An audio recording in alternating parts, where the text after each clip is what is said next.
জুলাই চেতনায় গর্ব দেশ, সবার আগে বাংলাদেশ প্রতিপাদ্য সামনে রেখে বুধবার সারা দেশে পালিত হয়েছে জুলাই গণ অভ্যুত্থান দিবস 2026।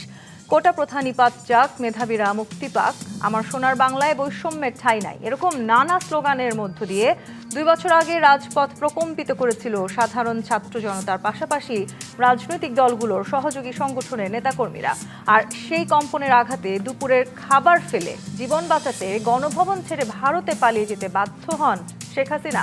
24-এর সেই বর্ষা বিপ্লবের দ্বিতীয় বর্ষপূর্তিতে এসে রাজনৈতিক দলগুলোর মধ্যে সে ঐক্যের বদলে যেন বিভক্তিকেই সঙ্গ দিতে দেখা গেছে। আজকের এই মহান দিনে গেজেটভুক্ত জুলাই যোদ্ধা ও বৈষম্য বিরোধী ছাত্র আন্দোলনের নেতাকর্মীদের মারধর করার অভিযোগ উঠেছে বিএনপি নেতাকর্মীদের বিরুদ্ধে। ভারপ্রাপ্ত রাষ্ট্রপতির উপস্থিতিতে অভ্যুত্থানের একটি তথ্যচিত্রকে কেন্দ্র করে চরম হট্টগোল ও বিশৃঙ্খলার ঘটনাও দেখেছে পুরো দেশ। এসেছে 2/3 ভোটে নির্বাচিত হয়ে আসা বিএনপি সরকার পতনের হুঁশিয়ারিও। আরেকটি বিপ্লব আসন্ন উল্লেখ করে জামায়াত ইসলামীর আমির ডাক্তার শফিকুর রহমান দেশবাসীকে প্রস্তুতি নেওয়ার আহ্বান জানিয়েছেন। পক্ষান্তরে অহেতুক ইস্যু বানিয়ে অস্থিরতা তৈরি করলে স্বৈরাচারের পুনরুত্থান হবে স্মরণ করিয়ে দিয়েছেন প্রধানমন্ত্রী তারেক রহমান। ফ্যাসিবাদ বিরোধী আন্দোলনে সংগঠিত প্রতিটি হত্যাকাণ্ডের বিচারের পাশাপাশি রাষ্ট্র সংস্কারের প্রতিশ্রুতিও পুনর্ব্যক্ত করেছেন সরকার প্রধান। এরপরও কেন হতাশ বিরোধীরা, কেন চাইছে তারেক রহমানের পতন? তবে কি আস্থায় চির ধরেছে ফ্যাসিবাদ বিরোধী দলগুলোর মধ্যে? সর্বোপরি জুলাই থেকে কি পাওয়া গেল? মানুষের জীবনে কোথায় কেমন পরিবর্তন এলো? পাওয়া না পাওয়ার সেই হিসেবে কে কিভাবে করছে? এসব নিয়ে আলোচনায় আজ রাজকাহন স্টুডিওতে আছেন রাজনৈতিক বিশ্লেষক অধ্যাপক ডক্টর আব্দুল্লাহ আল মামুন, অভিনয় শিল্পী আজমেরি হক বাঁধন এবং চর্চা.com-এর সম্পাদক সোহরাব হাসান। স্বাগত জানাচ্ছি আজকের রাজকাহনে। সোহরাব হাসান, আপনাকে দিয়ে শুরু করি। 36শে জুলাই অর্থাৎ 5ই অগাস্ট, যে অগাস্ট মাস আসলে জুলাই এসে 36 দিনে এসে শেষ হয়েছিল, সেই জুলাই 2 বছর পূর্তিতে আজকের দিনটিতে আমরা দাঁড়িয়ে আছি। বিরাট বড় একটা স্বপ্ন নিয়ে আসলে আমরা ঠিক 2 বছর আগের এই দিনটিতে ছিলাম। 24-এর গণ অভ্যুত্থান বাংলাদেশের রাজনীতির গতিপথে যে পরিবর্তনটা আসলে করে দিয়ে গেছে, সেই পুরাতন কর্তৃত্ববাদীর কথা যদি আমি বলি কিংবা অগণতান্ত্রিক ধারার কথা যদি আমরা বলি, সেখান থেকে কতখানি উত্তরণ ঘটলো আমাদের ঠিক এই 2 বছর পরে এসে? ধন্যবাদ আপনাকে এবং আমার 2 সহ আলোচক বাঁধনাপা এবং অধ্যাপক মামুন, তাদেরকে শুভেচ্ছা। একটা হতাশা তো আছেই। স্টুডিওতে আসার আগে বাঁধনাপার সাথে কথা হচ্ছিল, তিনি বলছিলেন যে আমরা বোধহয় একটু বেশি আশা করে ফেলছিলাম। তা মানুষের মধ্যে গণমানুষের আকাঙ্ক্ষা, গণমানুষের আশা, সেই আশাটা রাষ্ট্র কতটা পূরণ করেছে, সেটি অন্তর্বর্তী সরকার এবং বিএনপির এই সমাস, যদি পুরো বিষয়টি আমরা বিশ্লেষণ করি, খুব আশাবাদী করে না। একটা পূরণ তো হয়েছে, একটি স্বৈরাচারী সরকারের পতন হয়েছে, এই আশাটা পূরণ হয়েছে মানে ওই অবস্থা থেকে। কিন্তু আবার এখন 2 বছর পর যে সেই স্বৈরাচারেরই কেউ দোসর, কেউ স্বৈরাচারেরকে ফেরত আনার চেষ্টা করতেছে, এই ধরনের পদধ্বনি, এই ধরনের যখন আওয়াজ শোনা যাচ্ছে, তখন কিন্তু হতাশ হতে হয়। এবং দেখুন, এবার যে পরিবেশে, যে উৎসাহ উদ্দীপনার সঙ্গে জুলাই গণ অভ্যুত্থানের 2য় বার্ষিকী পালন করার কথা, যে ঐক্যের মাধ্যমে, যে প্রত্যয়ের মাধ্যমে এটি পালিত হওয়ার কথা, সেটি কিন্তু হয়নি। এবং আমরা দেখলাম তার একদিন আগে বিভিন্ন শিক্ষা প্রতিষ্ঠানে, জগন্নাথ বিশ্ববিদ্যালয় সহ ছাত্র দল এবং শিবিরের মধ্যে সংঘর্ষ, হাসপাতালে নেওয়া। আজকেও কিন্তু কোথাও কোথাও হয়েছে, তোলারাম কলেজে, শরীয়তপুরে। কে এটা উস্কানি দিয়েছে, কে আগে কার উপর আঘাত করেছে, তার চেয়েও বেশি কিন্তু এই ঘটনা কেন ঘটবে? যারা জুলাই অভ্যুত্থানের অংশে, যেমন সবাই, রাজনৈতিক মত পথের পার্থক্য থাকবে, বিএনপি আর জামাতের মত এক থাকবে না, এনসিপি এবং বিএনপিরও মত ভিন্ন হতে পারে, বাম রাজনৈতিক দলগুলোর সাথে নিশ্চয়ই ডানপন্থীদের মতের পার্থক্য থাকবে। কিন্তু একসঙ্গে চলার যে রাজনীতি এবং পরস্পরকে বোঝার যে রাজনীতি, আলোচনার যে রাজনীতি, গণতন্ত্র হচ্ছে আলোচনা, গণতন্ত্র হচ্ছে বোঝাপড়া, গণতন্ত্র হচ্ছে একসঙ্গে চলা। কোথায় জানি ছেদ ঘটেছে। প্রধানমন্ত্রীর বক্তৃতাও কিন্তু সেটি আছে। সোহরাব হাসান, আপনি যে কোথায় যেন আসলে একটা মানে ফাটল আমরা দেখতে পাচ্ছি, যে কথাটি বলছেন, মানে যেই ঐক্যের কথা আমরা বললাম সেটাও কিন্তু জুলাইকে ঘিরে, আবার আজকে এসে আমরা যে মতৈক্য দেখতে পাচ্ছি, মানে যেখানে একটা বিভক্তির সুর বাজছে, সেটাও কিন্তু আবার সেই জুলাইকে এটা শুধু বিভক্তি না, এটা এক ধরনের এই যে জুলাইয়ের কৃতিত্ব কে কার, মানে এটি কিন্তু এটা নিয়ে মূল ঝগড়াটা। আমি যদি কারোর নাম না বলি, ক খ গ সবাই বলে যে আমারই কৃতিত্ব, আমিই করেছি, কিন্তু গণমানুষ, সাধারণ মানুষ যারা বিভিন্ন পেশাজীবী, আপনি ধরুন শিল্পী, সাংবাদিক, শিক্ষাবিদ, আইনজীবী, তারা নেমেছিলেন, তারা তো রাষ্ট্র ক্ষমতায় যাওয়ার জন্য। একজন দিনমজুরকেও কিন্তু আমরা রাস্তায় নামতে দেখেছি। দিনমজুর, খেটে খাওয়া মানুষ, রিক্সা চালক, অটো চালক, হকার, তারা এসেছিলেন কেন? তারা এসেছিলেন একটি সমৃদ্ধ বাংলাদেশ চেয়েছিলেন, একটি গণতান্ত্রিক বাংলাদেশ যেখানে তার জায়গা হবে। 24 হলো কেন শুধু কোটা আন্দোলনের জন্য? 24 হয়েছে একটি রাষ্ট্রের শাসন ব্যবস্থায়, মানে একটা বৃহত্তর অংশকে বাদ দেওয়া, সাধারণ মানুষকে, খেটে খাওয়া মানুষকে সেই তাদের অন্তর্ভুক্ত করার জন্য যে পদক্ষেপ নেওয়া উচিত ছিল সেটি কিন্তু এই মাত্র 2 বছরের মধ্যে আমাদেরকে এই প্রশ্নটা করতে হচ্ছে, আসলে সবার অন্তর্ভুক্তি কতখানি থাকলো। আমি আজমির হক বাঁধন, একটু আপনার কাছে আসি। মানে সেই সময় 24-এ যদি ফিরে যাই, আমি দেখেছি যে আপনারা আসলে মানে শিল্পী তো কারো নয়, শিল্পী পুরো রাষ্ট্রে, শিল্পী পুরো দেশে, শিল্পীকে কখনো আসলে ট্যাগিং করার কোনো সুযোগ নাই, কিন্তু আপনারা রাস্তায় নেমেছেন, বৃষ্টিতে ভিজেছেন, রোদে পুড়েছেন। আমি আপনার একটা লেখায় পড়ছিলাম যে আপনি আসলে বোরখা পরে লুকিয়ে বাড়ি থেকে বের হয়েছেন। মানে এই যে একটা মানে পরিস্থিতির মধ্য দিয়ে আসলে আমাদেরকে যেতে হয়েছে, সেটা তো একটা নতুন বাংলাদেশ পাওয়ার জন্য। সেই সময় আসলে একটা শব্দ ভীষণ জনপ্রিয় ছিল, নয়া বন্দোবস্ত। আপনার কি মনে হয় 2 বছর পরে এসে আপনি বা আপনার সেই সময় আপনার যারা সহযোদ্ধা ছিলেন, এখন সেই নয়া বন্দোবস্তের বাংলাদেশে দাঁড়িয়ে আছেন? আপনাকে ধন্যবাদ, এবং ধন্যবাদ আমাকে এই অনুষ্ঠানে ডাকার জন্য। আমি আসলে খুবই সাধারণ একজন মানুষ, সামান্য একজন নাগরিক বাংলাদেশের। আমি যেই স্বপ্ন বা যেই আশাটা আসলে আমার দেশকে নিয়ে করি, সেটা জুলাইয়ের ওই সময়গুলো এবং অগাস্টের সেই 1 থেকে 5 এই সময়টা আমাকে নতুন করে আশার আলো দেখাতে শুরু করেছিল যে এই বুঝি আমার এই বাংলাদেশটা পরিবর্তন হয়ে যাবে। আমি যেরকম বাংলাদেশের স্বপ্ন দেখি, যেই বাংলাদেশে আসলে প্রত্যেকটা মানুষ, প্রত্যেকটা নাগরিক তার স্বাধীনতা অধিকার বুঝে পাবে এবং ন্যায় বিচার নিশ্চিত করা হবে, মানবিক মর্যাদা সবার অক্ষুণ্ণ থাকবে এবং নারীদের অবস্থান স্পেশালি সমাজে মানুষ হিসেবে প্রতিষ্ঠিত হবে। এগুলো আমি আসলে স্বপ্ন দেখি একজন মানুষ, বাংলাদেশের নাগরিক হিসেবে। তো সেই স্বপ্নটা কিছুটা আসলে জাগ্রত হয়েছিল বা আশার আলো দেখেছিল জুলাইয়ে এবং অগাস্টের 5ই অগাস্টের সময়। কিন্তু পরবর্তীতে আসলে যেসব ঘটনা আমার চোখের সামনে ঘটেছে, সেগুলো আমাকে তো ভীষণভাবে হতাশ করেছে। কারণ আমার কাছে মনে হয়েছিল যে অন্তর্বর্তীকালীন সরকারের সময় কিছুটা হলেও পরিবর্তন শুরু হবে, কিন্তু সেটা না হয়ে উল্টো আসলে মব কালচার তৈরি হলো। হ্যাঁ, অনেক ইতিবাচক পরিবর্তনের আশা না করলেও কিছুটা পরিবর্তন হবে। অ্যাটলিস্ট নারীর অবস্থান যেভাবে আসলে ক্ষুণ্ণ করা হয়েছে সোসাইটি, সেইটা তো আসলে আমার 43 বছর বয়স, আমি এত বছরের জীবনে এত নিকৃষ্টভাবে একটা নারীকে অপমানিত হতে আমি দেখিনি। সো যখন নারী সংস্কার কমিশন হলো, সেই কমিশনের যারা প্রধান কাজ করেছেন, যারা ছিলেন কমিটিতে, তাদেরকে একটা সমাবেশ করে বেশ্যা বলে গালি দেওয়া হলো। আমি গালিটা উল্লেখ করলাম। সো এইটা এবং এটা চেয়ে চেয়ে দেখা হলো। সো মেয়েদেরকে পেটানো হচ্ছে রাস্তার মধ্যে, সে কি কাপড় পরেছে এটার জন্য। তো এইরকম একটা দেশ নিশ্চয়ই কেউ কল্পনা করবে না, সে যেই মতেরই হোক না কেন। এখন যদি কারো মনে এই ধরনের ইচ্ছা থাকে যে আমরা আসলে দেশটাকে এরকমই দেখতে চাই, মেয়েদেরকে ঘরের বন্দি দেখতে চাই, তাদের ইচ্ছা মতো দেশটাকে চালাতে চাই, তাহলে সেই স্বপ্নটা আসলে পূরণ হবে না। তাহলে ডেফিনেটলি মানুষ প্রতিরোধ করবে। মানে এক রকমের চাওয়া নিয়ে তো আপনারা সেদিন রাজপথে নেমেছেন। আজকে আসলে আমরা যে যা কিছু প্রাপ্তি আমাদের ঝুড়িতে আছে, সেই প্রাপ্তি জায়গাগুলো কি সেই চাওয়ার কাছাকাছি গিয়েছে? একদমই যায়নি।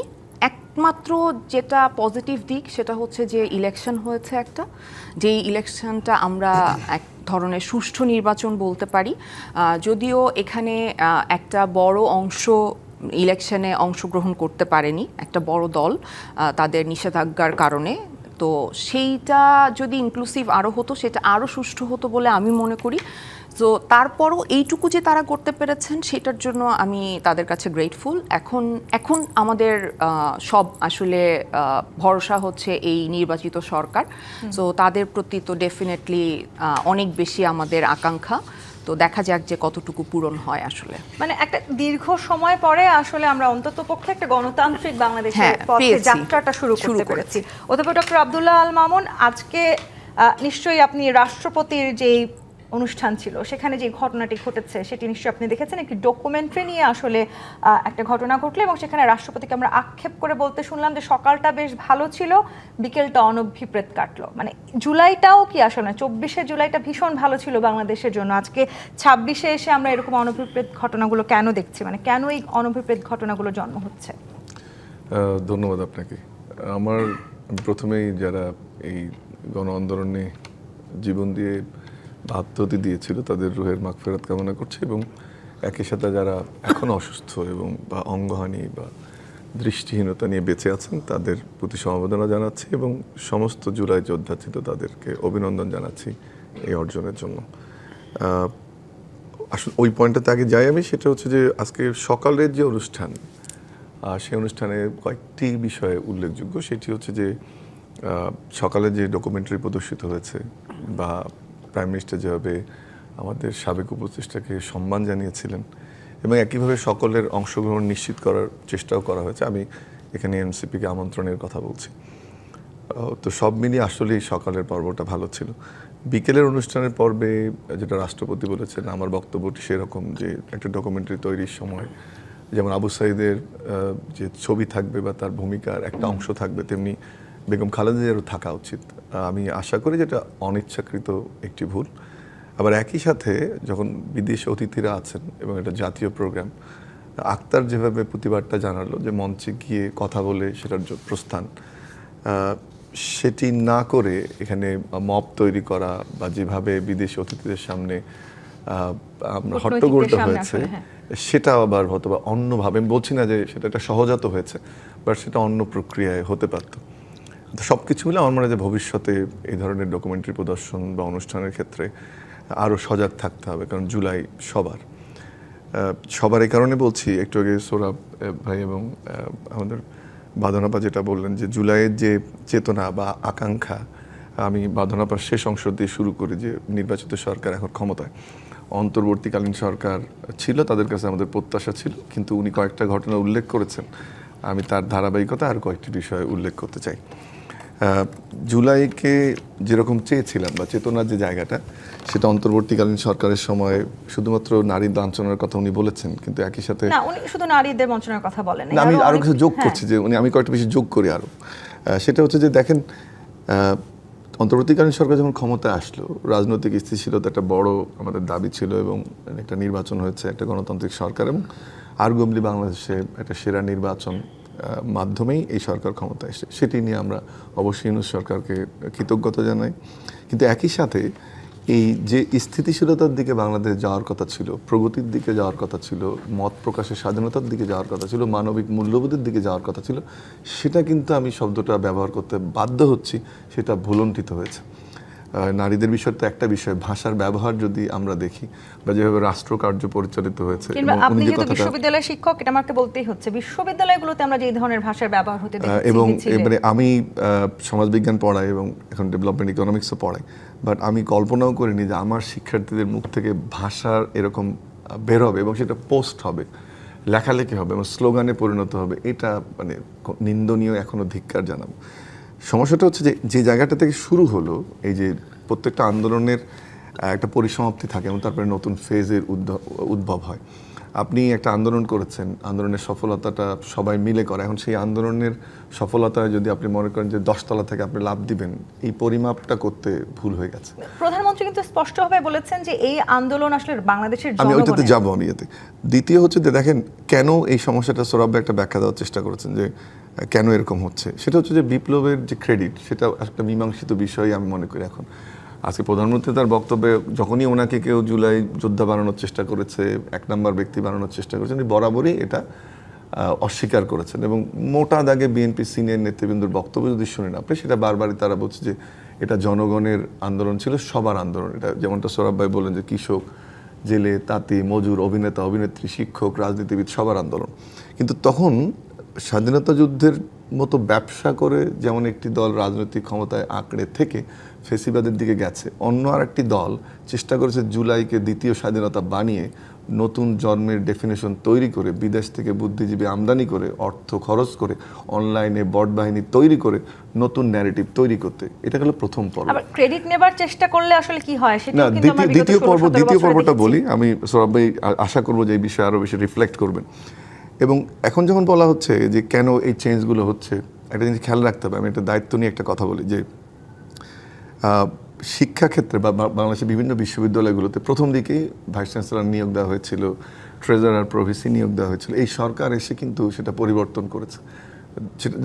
সেটা আমি ধরে নেই, তাহলে বুঝতে হবে যে সকল ক্ষমতায় কারা ছিল বা প্রশাসনের বিভিন্ন পদে কারা গিয়েছিল। এনসিপির ওই রাজনৈতিক শক্তি ছিল না, তারা পিক অ্যান্ড চুজের মাধ্যমে কিছু কিছু লোকজনকে বিভিন্ন জায়গায় বসিয়েছিল। তার মানে ক্ষমতার স্বাদ একটা গোষ্ঠী অন্তর্বর্তীকালীন সরকারের ঘাড়ে ভর করে তারা ভোগ করেছে, এবং সেই ক্ষমতার স্বাদ ভোগ করে একটা বড় অংশের সিট, যে শূন্যতার কথা আমাদের অভিনেত্রী বাঁধন উল্লেখ করলেন, সেই রাজনৈতিক শূন্যতার সুযোগ নিয়ে তারা একটা অধিকাংশ সিট পাওয়ার চেষ্টা করেছেন। কিন্তু এই যে ক্ষমতায় থাকার যে স্বাদ, একবার বাঘ মানুষের মাংস খেয়ে ফেললে ওই টেস্টটা যেটা হয়, ওইটা যখন চলে যায়, একটা না পাওয়ার বেদনা বা আকাঙ্ক্ষা যে ছিল সেটা কন্টিনিউ করার, সেটা যখন রণে ভঙ্গ হয় তখন কিন্তু ভিন্নভাবে তার বহিঃপ্রকাশ ঘটতে পারে।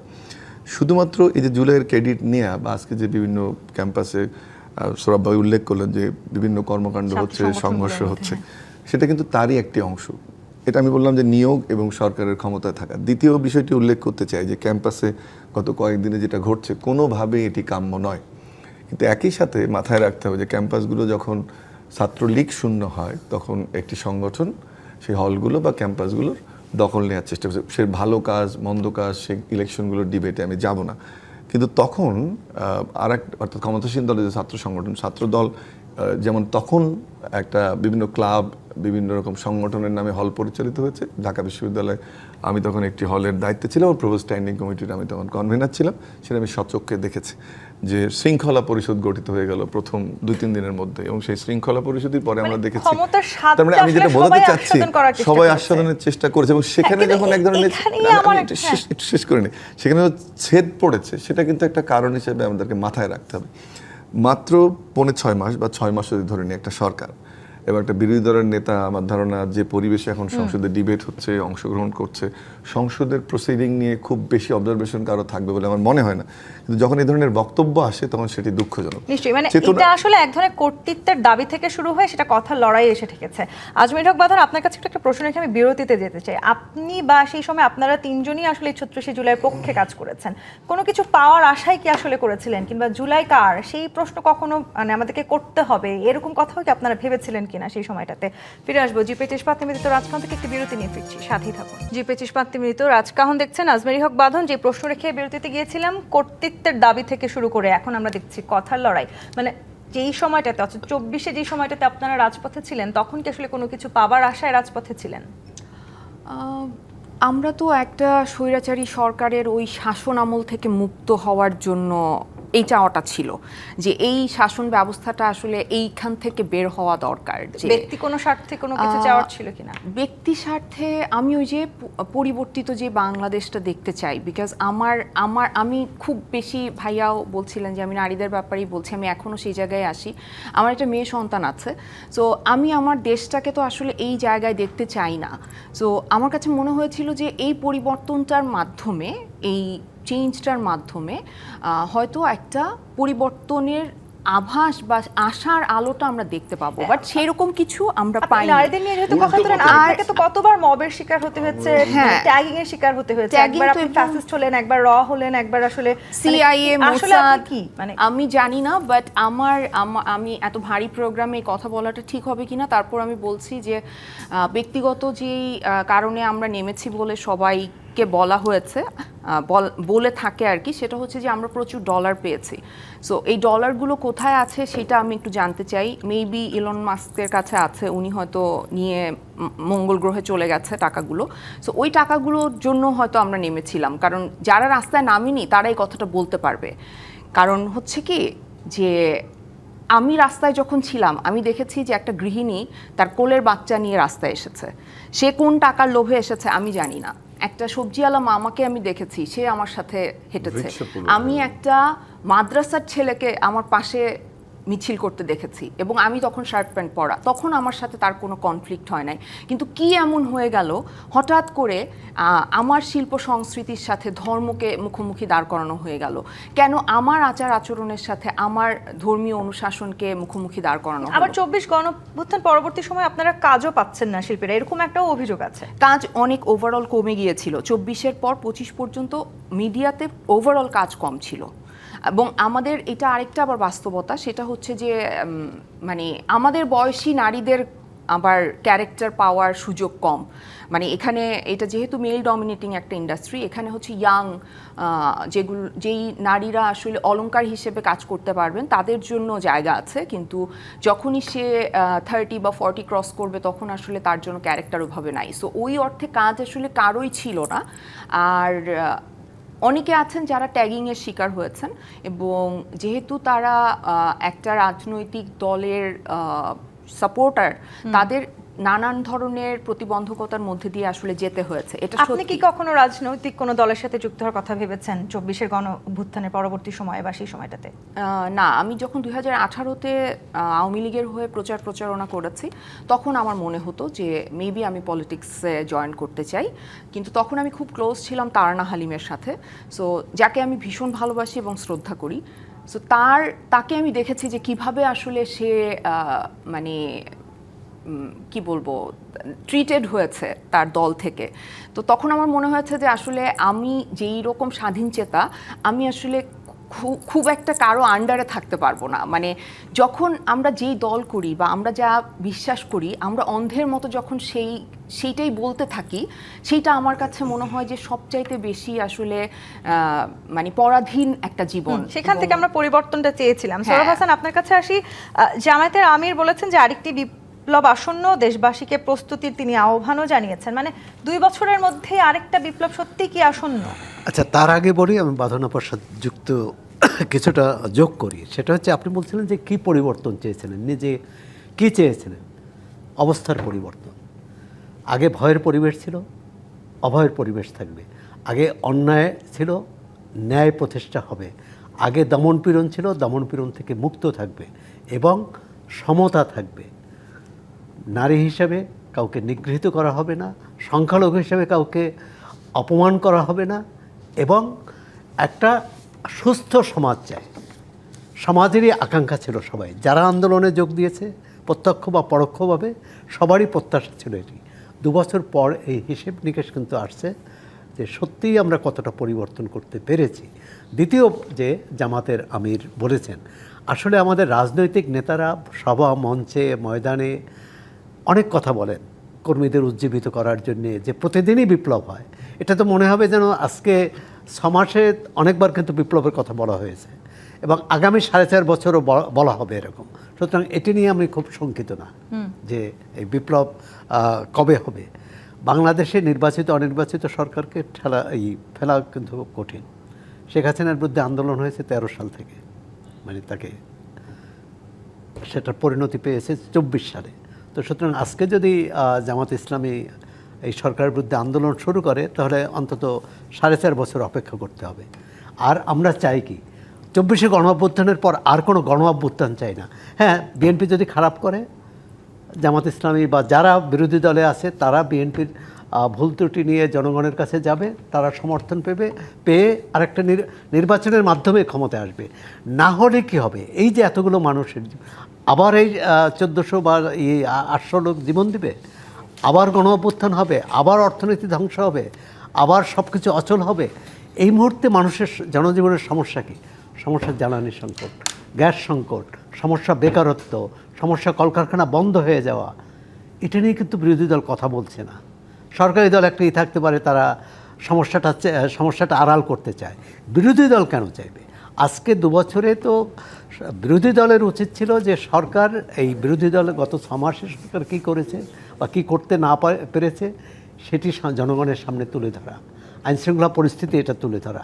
কিন্তু এই যে এখনো আমরা বিভেদ হতে দেখছি শুধুই জুলাই কার্ড, সেই কৃতিত্বের দাবি। শুধু জুলাই কার্ড এবং বিপ্লব কার্ড, হ্যাঁ, আসলে আমরা বিপ্লব করিনি কখনো, এই কারণেই বিপ্লবের কথা বারবার বলা এই হচ্ছে। বিপ্লবের আসলে মাস্টার মাইন্ড কে, সেটা নিয়েও আমরা নানান সময় নানান রকম বক্তব্য শুনেছি। অধিপতি ডক্টর আব্দুল আল মামুন এক সময়, অর্থাৎ অন্তর্বর্তীকালীন সরকার সময় যাকে মাস্টার মাইন্ড হিসেবে পরিচয় করে দিয়েছিলেন ডক্টর ইউনূস, মাহফুজ আলম, তিনি আজকে বলেছেন যে ইতিহাসের মাছ শুনে বড় মাছ ছোট মাছকে গিলে খায়। যারা আসলে বড় রাজনৈতিক দল তারা ছোট রাজনৈতিক দল কিংবা যারা ছোট নেতা হয়ে ওঠার চেষ্টা করেন, সেরকম ইতিহাস আসলে তাই বলে। বাংলাদেশের ইতিহাসও কি আসলে সত্যি তাই সেদিকেই যাচ্ছে? না, আমি ব্যক্তিগতভাবে আমার এদের সঙ্গে যখন আন্দোলনে আমরা ছিলাম, কথা হতো, পরামর্শ হতো, এই মাস্টারমাইন্ড শব্দটা অফিসিয়ালি আসলে এসেছে স্যারের মাধ্যমে।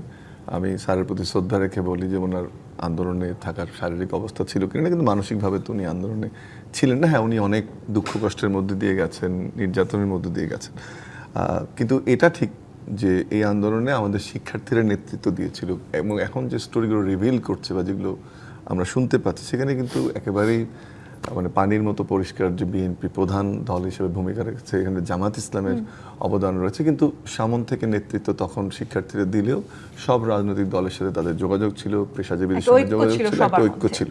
সো ওই ডিবেটটা আমি ওখানে রাখতে চাই। মাস্টার মাইন্ড এটা আসলে আবার আমি বলি যে নেতৃত্ব দিয়েছে, মাস্টার মাইন্ডের ভাগিদার যে কেউ না, এটা বৈষম্যবিরোধী ছাত্র আন্দোলনের একজন শিক্ষার্থী আমি দেখলাম, আব্দুল কাদের বোধহয় তার নাম, তার স্টোরিটাকে কিন্তু প্রোটেস্টও করেন।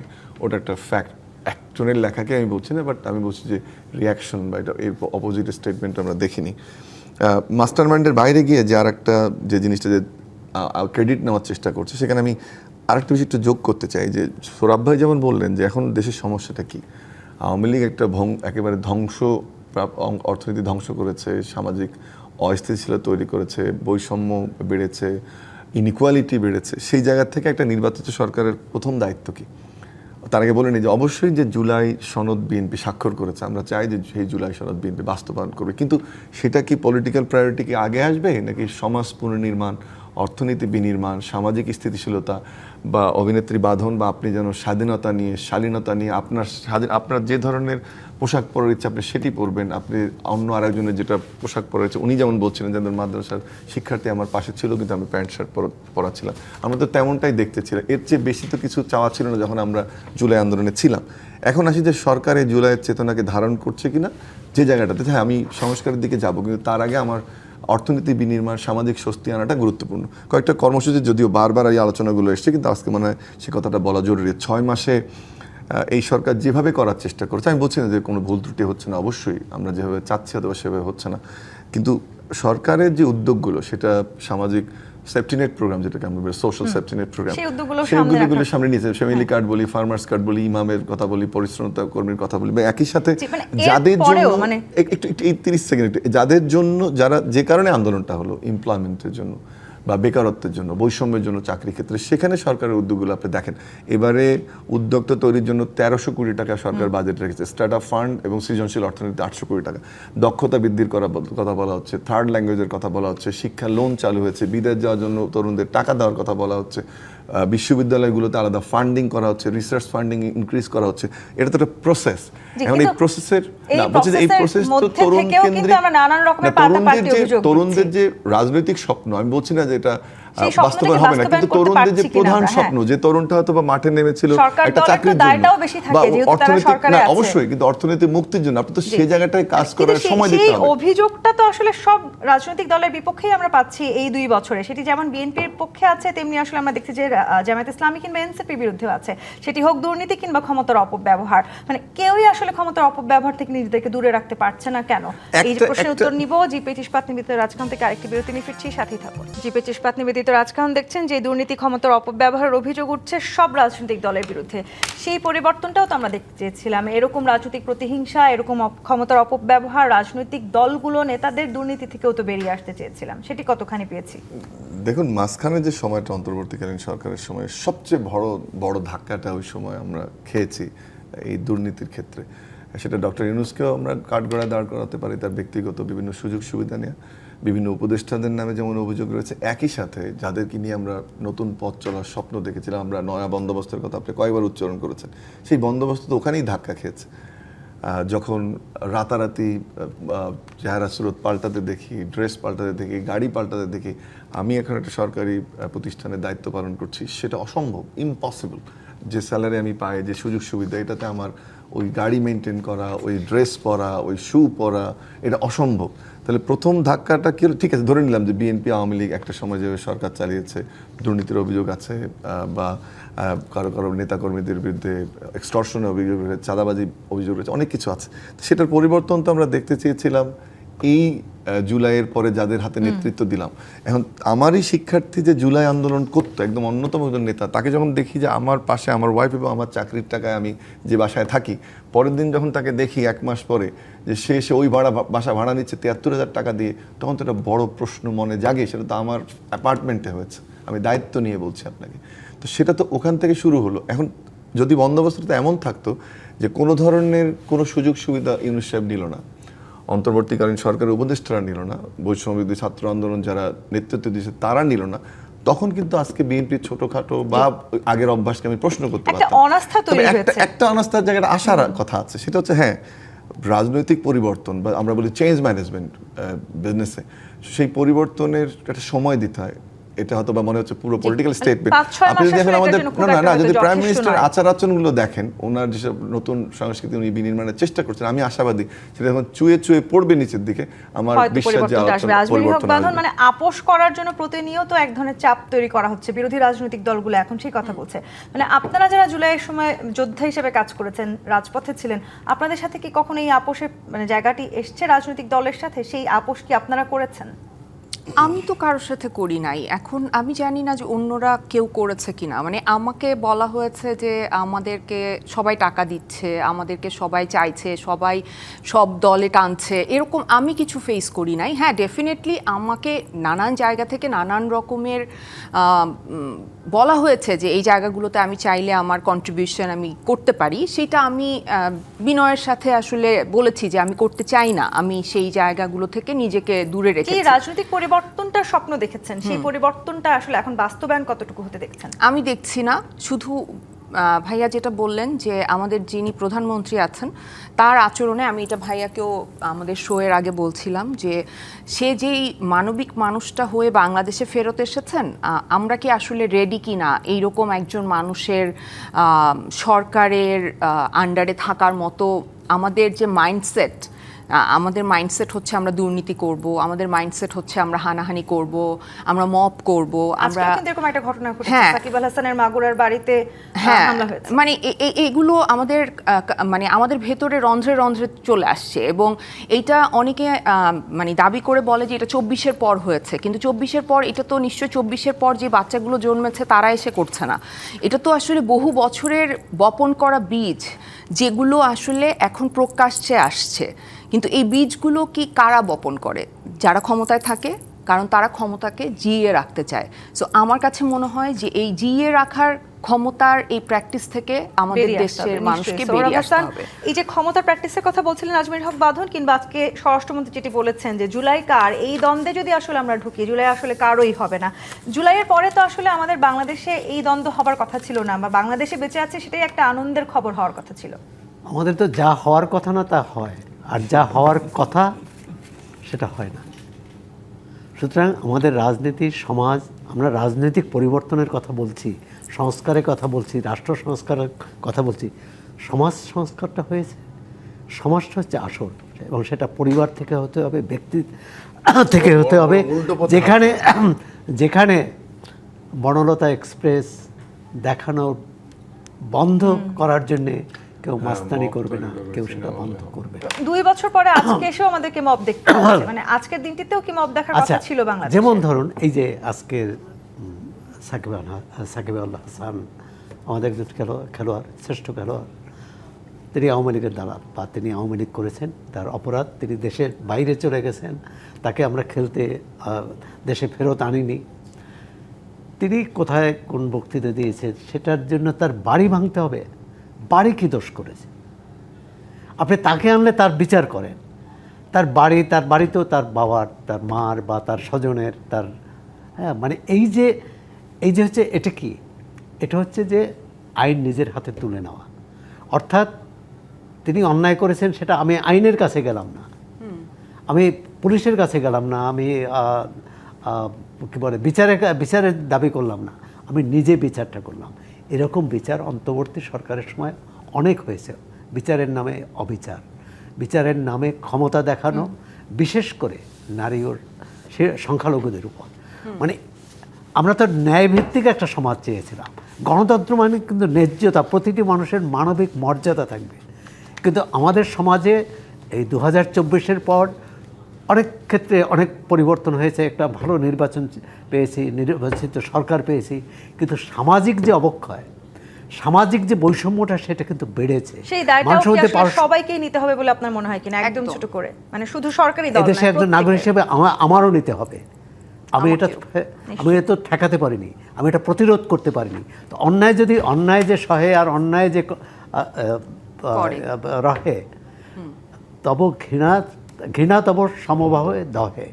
মানে এটা তো আমাদের প্রতিটি মানুষকে কুরে করে খাচ্ছে। নিশ্চয়ই মানে 36 আমরা জুলাই পরের এই নতুন বাংলাদেশে আমরা সেই জায়গাটিতে যেতে চাই। দলীয়করণ হবে না, বাংলাদেশে কোনো বৈষম্য থাকবে না, সেই প্রত্যাশা রেখে শেষ করতে চাই। আজকে এই রাজকাহনে সময় দেওয়ার জন্য আপনাদেরকে অসংখ্য ধন্যবাদ। দর্শক, জি25 ইস্পাত নিবেদিত রাজকাহন থেকে আজকের মতো বিদায় নিচ্ছি। ফিরবো আগামীকাল রাত 10টায় নতুন রাজকাহন নিয়ে। ডিবিসির সঙ্গেই থাকুন।